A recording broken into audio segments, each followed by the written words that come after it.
सबैजनालाई आजको वचनको सेवाकाईमा तपाईलाई हार्दिक स्वागत तथा अभिवादन गर्न चाहन्छु।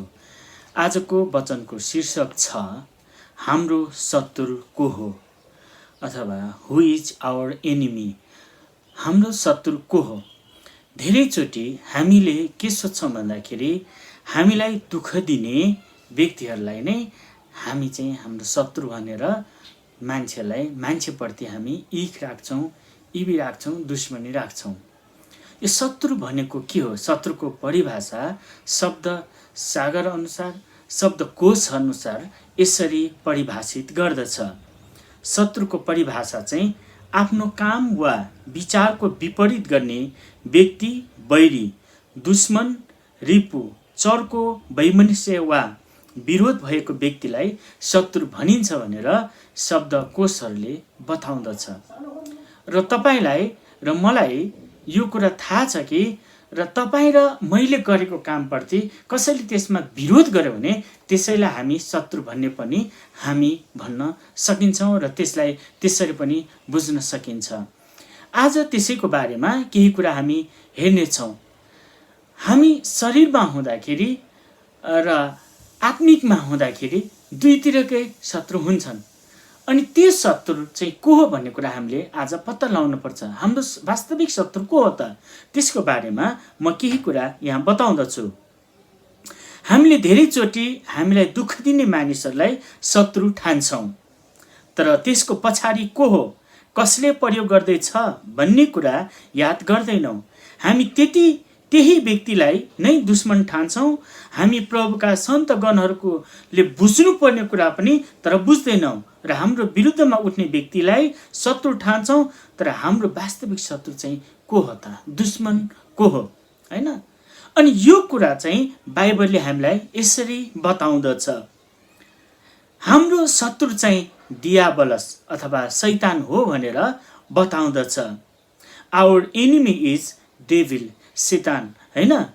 पहिलो पत्रुस 5:8 भन्दछ, सचेत रहो, जागा रहो, तिमीहरूको शत्रु डियाबलस भनेको छ। हेर्नुहोस् है, हाम्रो शत्रु डियाबलस कसलाई भेटाउँ र खाइहालौँ भनी गर्जने सिंह चाहिँ खोजी हिँड्छ भनेको छ। यहाँ पहिलो पत्रुस 5:8 के भन्दछ भन्दाखेरि तिमीहरूको शत्रु डियाबलस भनेर हामीलाई परमेश्वरको वचनमा स्पष्ट बताएको छ। त्यसै कारणले हाम्रो शत्रुहरू मानिसहरू होइनन्। हाम्रो शत्रुहरू हाम्रो विरुद्धमा उठ्ने पनि होइन रहेछ, हामीलाई दुःख दिने व्यक्तिहरू पनि होइन रहेछ, तर त्यसलाई पछाडिबाट शैतान दुष्ट आत्माहरूले चलाउँदछन्। अनि त्यो कुरा बुझ्नुपर्छ। जस्तै उदाहरणको लागि तपाईँलाई कसैले लट्ठीले हिर्कायो अरे, तपाईँ कोसँग रिसाउनुहुन्छ? लट्ठीसँग रिसाउनुहुन्छ वा लट्ठीले हिर्काउने, लट्ठी समात्ने व्यक्तिसँग रिसाउनुहुन्छ? मलाई जहाँसम्म लाग्छ तपाईँ लट्ठीसँग रिसाउनुहुन्न, तपाईँ लट्ठी समात्ने व्यक्तिसँग रिसाउनुहुन्छ। त्यसरी नै तपाईँ र मलाई दुःख दिने व्यक्ति जसलाई प्रयोग गर्छ त्यसको पछाडि चाहिँ शैतान दुष्ट हाम्रो शत्रुले प्रयोग गरेको हुन्छ। अनि तिनीहरूले प्रयोग गरेको भएको हुनाले हामी चाहिँ त्यो व्यक्तिहरूसँग हामी रिसबी गर्ने होइन, हामी चाहिँ रिसबी त्यो शैतान दुष्टसँग गर्नुपर्छ। त्यसले उनीहरूलाई प्रयोग गर्यो, त्यसले उनीहरूलाई उस्काएको हामी थाहा पाउनु पर्दछ।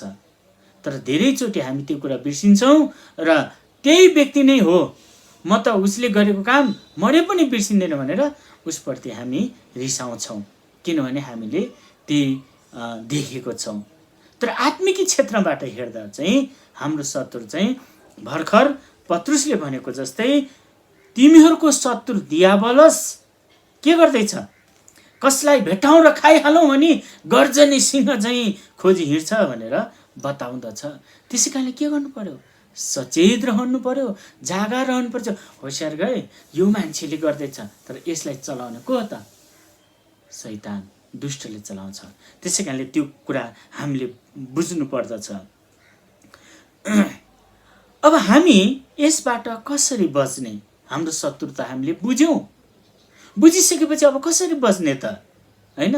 जस्तै एउटा कुकुरले तपाईँलाई त्यो बाटोमा हिँड्दा हिँड्दै त्यसले टोक्न आयो, त्यो दिन टोक्यो, औषधि उपचार गरेपछि फेरि निको हुनुभयो, त्यसपछि फेरि त्यो बाटोमा जाँदाखेरि तपाईँ के गर्नुहुन्छ? सचेत रहनुपर्छ, जागर रहनुपर्छ। हो, यो कुकुरले पहिला पनि टोकेको थियो मलाई, अहिले पनि टोक्न सक्छ। त्यस कारणले के गर्ने? तपाईँले त्यसको निम्ति मिलाउनु पर्यो। कसरी हुन्छ त्यसबाट बच्नको निम्ति उपाय रच्नु पर्यो। त्यस्तै परमेश्वरको वचनले पनि हामीलाई कसरी बच्ने, कसरी सुरक्षित रहने भन्ने कुरा हामीलाई बताउँदछ हैन। यहाँ how do we protect our self from it, अथवा हामी यसबाट कसरी बच्ने, सुरक्षित रहने। जब हामीले हाम्रो शत्रुको रणनीति, उसको योजनाहरू थाहा पाउँछौँ, बुझ्छौँ, हामीले आफूलाई कसरी सुरक्षित राख्ने भन्ने कुरा अति आवश्यकता पर्दछ। त्यसको लागि पनि परमेश्वरको वचन पहिलो पत्रुस 5:9 भन्छ विश्वासमा दरिलो भएर त्यसको विरोध गर भन्नुभएको छ। हेर्नुहोस् है, अब पहिलो कुरा चाहिँ तपाईँ र म हामीले गरेको विश्वासमा बलियो हुनु पर्यो। विश्वास कसमाथि गरेका छौँ? येशू ख्रीष्टमाथि गरेको विश्वासमा हामी बलियो हुनु पर्यो है। हामी पहिला प्रभुलाई नपाउँदाखेरि हामी के गर्थ्यौँ? जस्तै धामी झाँक्री, मैले पनि पहिला धामी झाँक्री गर्दाखेरि आफैलाई विभिन्न भूतप्रेत लाग्छ भनेर होइन, यसरी मनसाएर हिँड्थेँ, चामलले मनसाएर हिँड्थेँ, अनि चुलोको टिकाहरू लगाएर हिँड्थेँ।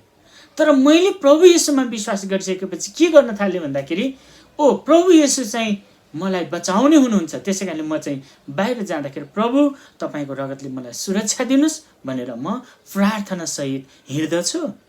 त्यसरी नै यहाँ के भनेको छ भन्दाखेरि विश्वासमा दरिलो हौ, विश्वासमा दरिलो भएर त्यसको विरोध गर, किनकि संसारभरि नै तिमीहरूका दाजुभाइहरूले पनि यस्तै कष्टको अनुभव गरिरहेका छन्। हेर्नुहोस् है, अब विश्वासी हरेकलाई शैतान, दुष्ट आत्माहरूले, भूत प्रेतहरूले अनि विरोधी मान्छेहरूले प्रयोग गर्दछ। अनि हामीलाई मात्र होइन रहेछ नि त, सारा संसारमा भएका सबै विश्वासीहरूको निम्ति यो शैतान शत्रुले गर्दो रहेछ, दियावलले गर्दो रहेछ, प्रयोग गर्दो रहेछ। त्यसै कारणले पत्रुसले भन्दछ विश्वासमा दरिलो भएर त्यसको विरोध गर। तपाईँको विश्वास कस्तो छ? विश्वासमा दरिलो छैन भनेदेखि परमेश्वरसँग अझै नजिक हुनुहोस् अनि विश्वास बढाइदिनुहोस् भनेर प्रभुसँग प्रार्थना गर्नुहोस्। याकुब 4:7 के भन्दछ? यसकारण आफैलाई परमेश्वरको अधीनमा राख। पहिला हामीले के हेर्यौँ त? विश्वासमा दरिलो हुने। अहिले हामी के हेर्छौँ? यसकारण आफैलाई परमेश्वरको अधीनमा राख्ने। हामी परमेश्वरको अधीनमा रहनुपर्छ। परमेश्वरको अधीनमा नरहने तर शैतानको विरोध मात्र गरेर पनि काम छैन है। त्यसै कारणले जब परमेश्वरको अधीनमा तपाईँ बस्नुहुन्छ, परमेश्वरले भनेको कुरा मान्नुहुन्छ, तब तपाईँले भनेको कुरा, तपाईँले हकारेको कुरा शैतान दुष्टले मान्दछ र त्यो भागेर जान्छ। याद गर्नुहोस्, येशूको नाउँमा, येशूको रगतमा शक्ति छ। जब तपाईँ ख्रीष्ट येशूमा पूर्ण विश्वासमा दरिलो हुनुहुन्छ भनेदेखि तपाईँले येशूको नाम र येशूको रगत चलाइसकेपछि त्यो भाग्नै पर्छ। तर तपाईँको जीवन लापरवाहीको जीवन छ, पवित्र जीवन जिउनुहुन्न। पुरानो नियममा हामीले देख्दछौँ के गर्यो? राजा साउलले के गर्यो भन्दाखेरि परमेश्वरको अगमवक्ता सामुएलले शत्रुलाई नाश गर भनेको थियो, तर उसले पुरै गरेन। त्यसपछि उसलाई राम्रो राम्रो लागेको कुरा चाहिँ सबै सञ्चय गरेर राख्यो। अनि अन्तिममा मैले प्रभुको आज्ञा पालन गर्यो भनेर भन्दाखेरि सामुएलले भन्छ, होइन, तिमीले आज्ञा पालन गरेनौ, तिमीले परमेश्वरको वचन उल्लङ्घन गर्यो। त्यसपछि तपाईँलाई थाहा छ साउलको जीवनमा दुष्ट आत्माले कसरी काम गर्यो। अनि आज नयाँ नियममा पनि जब तपाईँ र म यदि परमेश्वरको वचनमा दरिलो हुँदैनौँ, परमेश्वरलाई विश्वास पनि गर्दैनौँ भनेदेखि शैतान दुष्ट हाम्रो शत्रुले तपाईँलाई दुःख दिन्छ।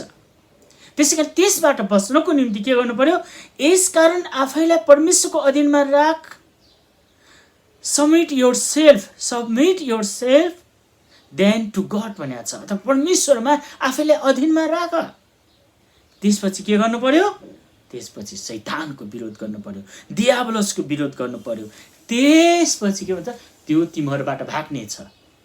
तर तपाईँ परमेश्वरको अधीनमा छैन, अनि भाग मात्र भन्नुहुन्छ। उसले मान्दैन किन तिमीले परमेश्वरको कुरा त मानेको छैन, म तिम्रो कुरा किन मान्ने? हेर्नुहोस् है, अधिकार साथ हकार्नको लागि तपाईँले चाहिँ परमेश्वरबाट अधिकार पाउनु भएको छ। त्यो अधिकार चाहिँ तपाईँ जब परमेश्वरको वचन अनुसार चल्नुहुन्छ भने तपाईँले प्रयोग गरेको जुनसुकै कुरा पनि आज्ञा पालन गर्नै पर्दछ। जस्तै प्रभु येशू ढुङ्गामा सुतिरहनु भएको थियो, एक्कासी हुरी बतास चल्यो अनि चेलाहरू कराउन थाल्यो, अब हामी मर्न लाग्यौँ भनेर।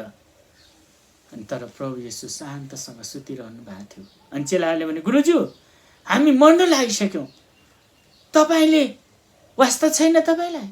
त्यसपछि प्रभु येशू उठ्नुभयो र भन्नुभयो, हुरी बतास रोकिजा, नभन्दै ठ्याक्क रोक्यो। हेर्नुहोस् है, परमेश्वरले आज्ञा गरिसकेपछि हुरी बतास पनि मान्दछ। जब तपाईँले प्रभु येशूमा विश्वास गर्नुभएको छ, आफ्नो विश्वासमा स्थिर रहनुहुन्छ भनेदेखि तपाईँले भनेको कुरा सबै कुराले आज्ञा पालन गर्नै पर्दैछ, किनभने त्यो अधिकार तपाईँलाई परमेश्वरले दिनुभएको छ। कसको नाउँमा?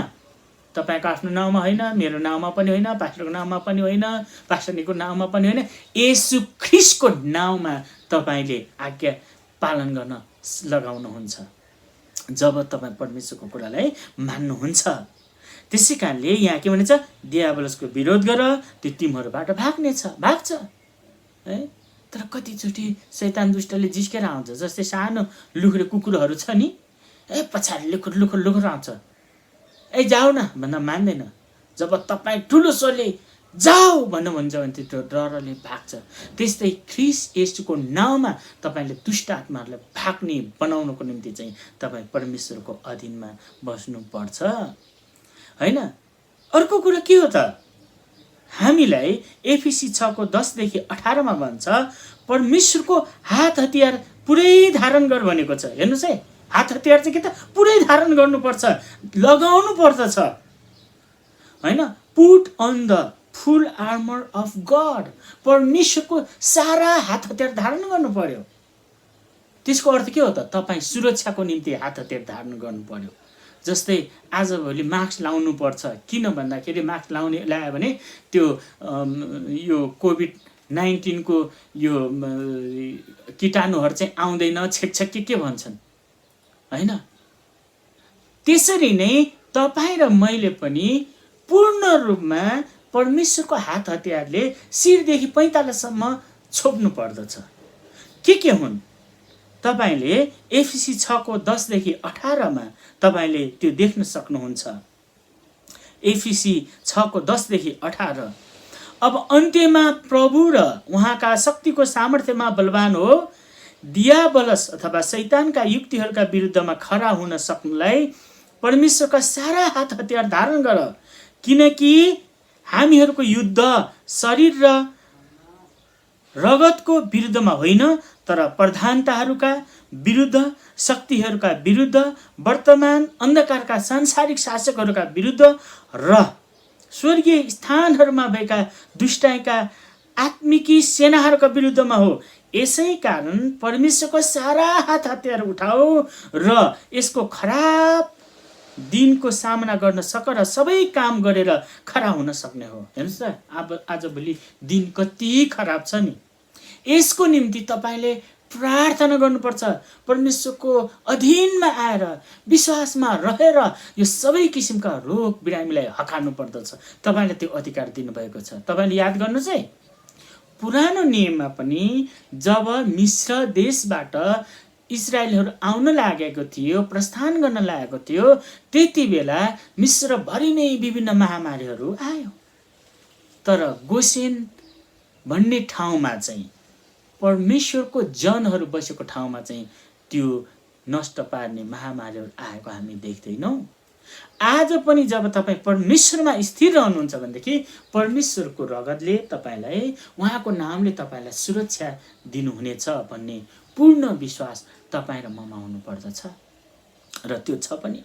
अनि यहाँ भनेको छ, यसकारण आफ्नो कम्बर सत्यले कसेर धार्मिकताको छातीपाता लगाएर खडा हो र खुट्टामा मिलापको सुसमाचारको जुत्ता लगाएर तयार हो। अब यहाँ सुन्नुहोस्, पहिलो कुरा चाहिँ के लाउनु पर्छ त, यसकारण आफ्नो कम्बर सत्यले कसेर भनेको छ। कम्बर केले कस्ने?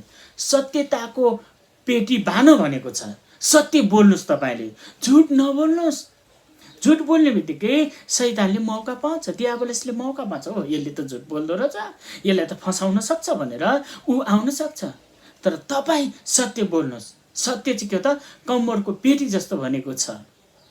यदि तपाईँले त्यो अलिकति लुज पाइन्टमा अथवा पाइन्ट ठिक भएन तपाईँलाई भनेदेखि तपाईँले पेटी लाउनुपर्छ। कतिचोटि हाम्रो जीवनमा ठिक छैन भने जब सत्य बोल्नुहुन्छ नि, सत्यले तपाईँलाई स्वतन्त्र पार्दछ। प्रभु यीशुले भन्नुहुन्छ, तिमीले सत्यलाई विश्वास गर्नेछौ र सत्यलाई जानिसकेपछि सत्यले तिमीलाई स्वतन्त्र पार्दछ भनेर बताउनु भएको छ।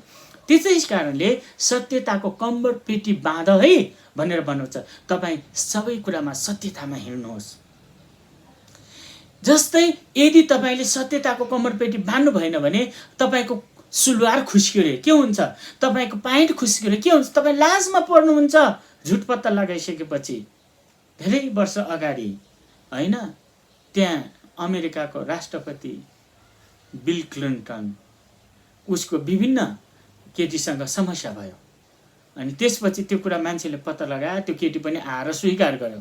तर बिल क्लिन्टनले के गर्यो भन्दा मैले होइन भनेर भनिसकेपछि त्यो बेविचार भन्दा पनि त्यो झुट कुरामा चाहिँ एकदमै चर्क्यो। मानिसहरू एकदमै त्यसको विरोध गर्न थाले। हेर्नुहोस्, जब झुट भयो अनि अन्त्यमा सारा संसारले देख्यो। याद गर्नुहोस्, सत्यताको कम्मरपेटी लाउनुपर्छ। तपाईँ झुट बोल्ने होइन, सत्य बोल्नुपर्छ। सत्य बोलिसकेपछि तपाईँलाई कुनै कुराले हानि गर्ने छैन। त्यसै कारणले सत्यताको कम्मरपेटी बाँध भनेर प्रभुले यहाँ भन्नुभएको छ। यो एउटा सत्यताको कुरा तपाईँले गर्नुपर्छ। दोस्रो कुरा, धार्मिकताको छातीपाता लाऊ भनेको छ। अब हाम्रो धार्मिकता त थोथोरो लुगा मैलो चकनाचुर भइसक्यो कुहिएको भनेर बाइबलले बताउँदछ। तर येशू ख्रीष्टमा विश्वास गरेपछि त्यो हाम्रो धार्मिकता गनिन्छ। अनि येशू ख्रीष्टको बलिदानको कारण हामीले धार्मिकताको वस्त्र पाउन पाएका छौँ। पुरानो नियममा उत्पत्तिको पुस्तकमा देख्छौँ, जब आदम र हव्वाले पाप गरे अनि परमेश्वरबाट लुक्नको निम्ति उनीहरूले आफ्नो लाज छोप्नको निम्ति नेभाराको पात गाँसेर नगन्ता छोप्यो, तर छोप्न सकेन। एकछिनपछि घाम लागिसक्यो, त्यो त चकनाचुर भएर नष्ट भयो, फेरि नाङ्गा झारे भयो नि। त्यति बेला प्रभुले एउटा थुमा बलिदान गरेर उसको छाला लगाइदिएको थियो। त्यसरी नै तपाईँ र मलाई पनि नयाँ नियममा आएर येशू ख्रीष्ट क्रुसमा मर्नुभयो अनि 3 दिनपछि फेरि बौडी उठ्नुभयो, जिउँदो हुनुभयो र उहाँ स्वर्ग जानुभयो। जतिले उहाँलाई विश्वास गर्दछन् त्यो विश्वासबाट अब धार्मिकताको वस्त्र तपाईँले पाउनु भएको छ। अनि त्यो वस्त्र धारण गर भनेर यहाँ बताएको छ। तेस्रो कुरा, खुट्टामा मिलापको सुसमाचारको जुत्ता लगाएर तयार हो भनेको छ। जुत्ता चाहिँ एउटा 9 नम्बरको, एउटा 8 नम्बरको, एउटा 7 नम्बरको लगाइँदैन। 9 नम्बरको एउटा खुट्टामा लाग्छ भने 9 नम्बरको अर्कै खुट्टामा पनि दुईटै खुट्टामा एउटै नम्बरको जुत्ता लाग्छ। त्यसै कारणले मिलापको सुसमाचार, यो सुसमाचार चाहिँ मिलापको काम गर्छ। जस्तै धेरै वर्ष अगाडि हाम्रो एउटा तालिम केन्द्र थियो।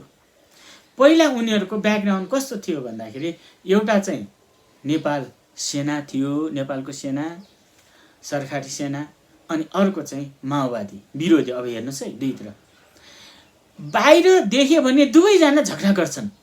तर के भयो भन्दाखेरि उनीहरूले साँचो प्रभुलाई विश्वास गरे र दुवैजना त्यही सेल्टिसमा आए। पछि उनीहरू चाहिँ एकदमै मिलेको देखेँ मैले। हेर्नुहोस् है, अब अन्य जाति भए चाहिँ के हुन्छ भन्दाखेरि माओवादीले सरकारको मान्छेलाई आर्मीले माओवादीले मार्ने। तर त्यो दुवैजना मिलायो के कारणले? सुसमाचारको कारण। येशूको सुसमाचार हामीले अरूलाई सुनाउनै पर्छ। सायद यस्तो लकडाउनमा कसरी सुन्ने? प्रिय हो, खाने मुखलाई जुङ्गाले छेक्दैन। त्यसै कारणले तपाईँले जानु र सुसमाचार सुनाउनु अरूलाई, अथवा फेसबुकबाट अथवा कसरी हुन्छ सुसमाचार सुनाउने काम नरोक्नुहोस्। यो सुसमाचार सुनाउनको निम्ति परमेश्वरले हामीलाई राख्नुहुन्छ। यो सुसमाचारको जुत्ता लगाओ भनेको छ खुट्टामा। विश्वासको ढाल उठाओ जसबाट तिमीहरू दुष्टका सबै अग्निबाणहरू निभाउन सक्नेछौ। सुन्नुहोस् है, यहाँ विश्वासको ढालले के गर्छ? जस्तै कतिचोटि हामी निराश हुन्छौँ, जस्तै कतिचोटि हामीलाई आर्थिक कुरा अभाव हुन्छ, तर विश्वासले के भन्छ? प्रार्थना गर, जुट्छ। जब तपाईँले प्रार्थना गर्नुहुन्छ तब जुट्छ, हाम्रो विश्वास अझै बढ्छ। प्रभुले के भन्नुहुन्छ? निराश नहौ, म तिम्रो वास्ता गर्छु भनेर भन्नुभएको छ। त्यो वास्ता तपाईँले गर्नुहुन्छ भने विश्वासमा अझै बढ्नु। यहाँ त्यही कारणले विश्वासको ढाल उठाउ हुन्छ। कतिचोटि अग्निबाणहरू, दुष्टको अग्निबाण हुन्छ। जब तपाईँ विश्वासमा स्थिर रहनुहुन्छ भने त्यो ढालले चाहिँ छेक्ने काम गर्छ, दुष्टको योजनालाई छेक्ने काम गर्छ। अनि अर्को कुरा चाहिँ मुक्तिको टोप लगाओ भनेको छ। टोप भनेको त टोपले चाहिँ के गर्छ, अथवा हेलमेटले के गर्छ? सुरक्षा दिँदछ। जस्तै तपाईँले हेलमेट लाउनुहुन्छ भनेदेखि त्यो हेलमेट लगाइसकेपछि जस्तोसुकै कुरा भए पनि सुरक्षित हुन्छ, बच्छ। त्यसकारण मोटरसाइकल चलाउँदा अनि मान्छेहरूले जस्तै विभिन्न कुरा प्रयोग गर्दाखेरि हेलमेट लाउने कारण चाहिँ त्यो हो कि चोट नलागोस्। तपाईँलाई पनि मुक्तिको टोप लगाउनु पर्छ। तर समस्या के हो भने कतिजना मान्छेहरू टोप मात्रै लाउँछ, अरू हात हतियार धारण गर्दा नाङ्गा झार भनेको छ। तपाईँ यदि टोप मात्रै लाउनु अनि त्यसपछि हेलमेट मात्र लाउनु, अरू लुगा केही नलाएर हिँड्नु त के भन्छ? मान्छेले पागल भन्छ के। त्यसै कारणले तपाईँ र म मुक्तिको टोप लाएर हिँड्नु पर्दछ। त्यो मुक्तिको टोप के हो त? येशू प्रभुलाई प्रभु र मुक्तिदाता भनेर ग्रहण गर्नुलाई मुक्तिको टोप भन्छ।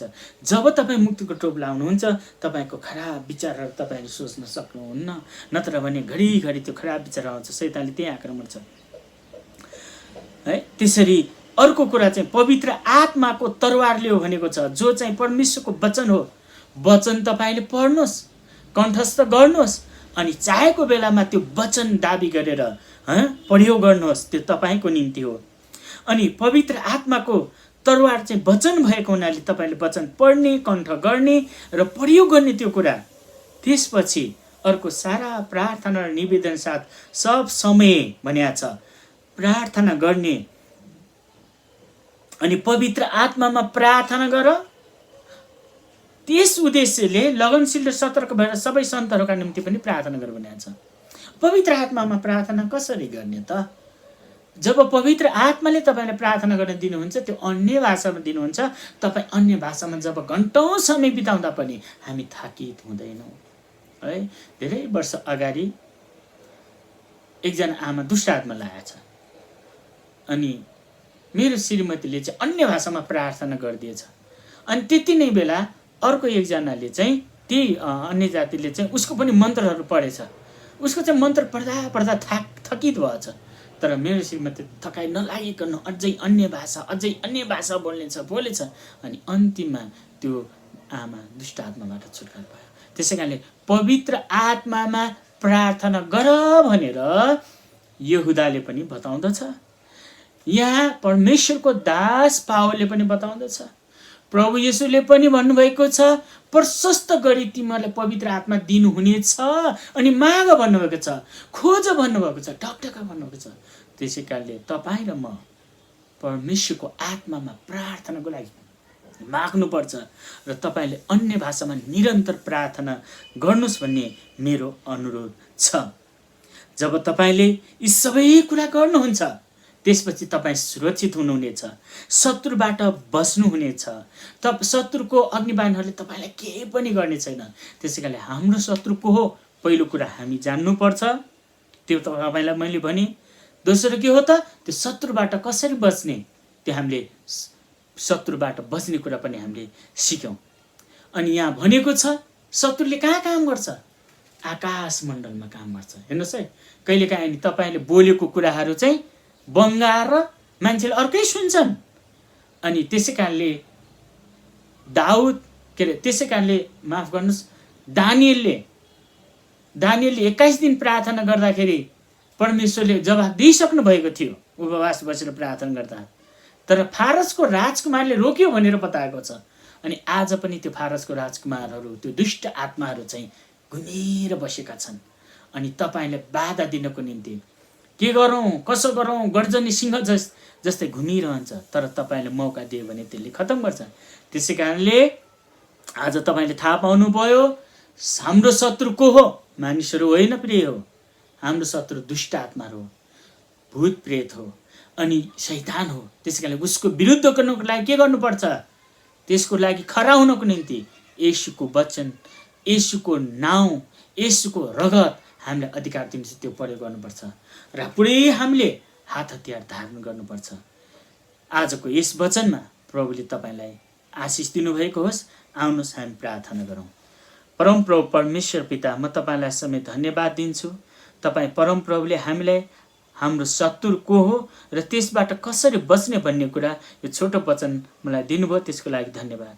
हामीले जतिले सुन्यौँ यो वचनमा आशिष दिनुहोस् प्रभु, र हामी त्यो अनुसार जीवन जिउन सकौँ। सुन्ने मात्र होइन, सुनेर आफैले धोका दिने होइन, तर त्यो वचन अनुसार आज्ञा पालन गर्न सकौँ भनी म बिन्ती गर्दछु प्रभु। धन्यवाद। अहिले सबैलाई तपाईँले आशिष दिनुहोस् र रक्षा गर्नुहोस्। हामी सबैमाथि आफ्नो मुहार चम्काउनुहोस् र निगाह गर्नुहोस्। हामी सबैमाथि आफ्नो चेहरा प्रकाश गर्नुहोस्, शान्ति दिनुहोस्। येशूको पवित्र उच्च नाममा माग्छु, आमेन। सबैलाई जय मसीह। प्रभुले आशिष दिउन्।